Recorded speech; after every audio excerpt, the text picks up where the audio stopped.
వీటిల్లో మరో breaking news చూస్తున్నాం. నంద్యాల జిల్లాలో మేమంతా సిద్ధం యాత్రలో భాగంగా సీఎం జగన్ రెండో రోజు జిల్లాలో పర్యటించనున్నారు. మధ్యాహ్నం 3 గంటలకు బొమ్మల సత్రం గవర్నమెంట్ డిగ్రీ కాలేజ్ గ్రౌండ్లో ముఖ్యమంత్రి జగన్ మేమంతా సిద్ధం బహిరంగ సభ నిర్వహించనున్నారు.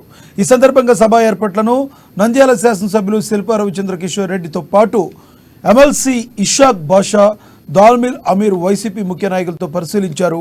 ఈ మేరకు ఉదయం ఎర్రగుంట్ల వద్ద స్థానికులతో మాటామంతి కలిపి అక్కడి నుంచి దీపగుండ్ల మీదుగా బస్సుపై బొమ్మసత్రం చేరుకోనున్నారు. అనంతరం నంద్యాల నియోజకవర్గానికి చేరుకుని బొమ్మసత్ర ప్రాంతంలో భారీ బహిరంగ సభను నిర్వహించనున్నారు.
నంద్యాల జిల్లాలో మేమంతా సిద్ధం యాత్రలో భాగంగా సీఎం జగన్ రెండో రోజు జిల్లాలో పర్యటించనున్నారు.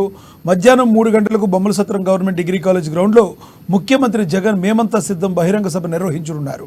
ఈ సందర్భంగా సభ ఏర్పాట్లను నంద్యాల శాసనసభ్యులు శిల్పా రవిచంద్ర కిషోర్ రెడ్డితో పాటు ఎమ్మెల్సీ ఇషాక్ బాషా, దాల్మిల్ అమీర్ వైసీపీ ముఖ్య నాయకులతో పరిశీలించారు. ఇదే విషయానికి సంబంధించి మరింత సమాచారాన్ని మా ప్రతినిధి నూర్ బాషా అందిస్తారు. నూర్ బాషా, చెప్పండి, మీ దగ్గర ఉన్న తాజా సమాచారం ఏంటి? Good morning Lakshminath.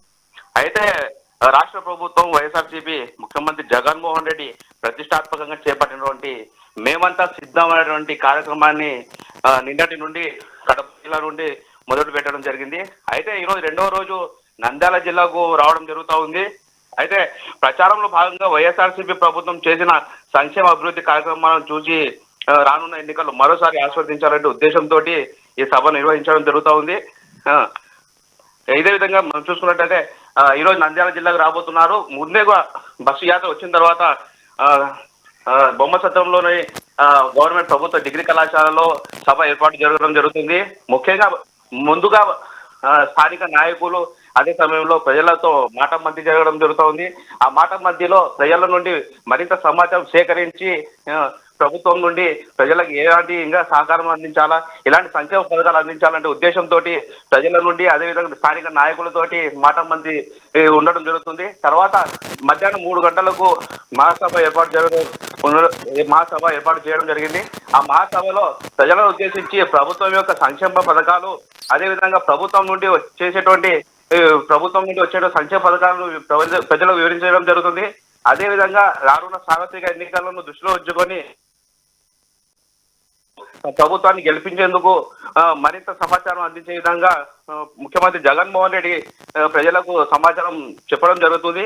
ఇదే విధంగా ఇక్కడ నుండి రేపు 29వ తేదీన కర్నూలు జిల్లాలో కూడా ఇదే విధంగా సభను ఏర్పాటు చేయబోతున్నారు. Lakshminath. Thank you Pradeep. Thank you Noor Basha.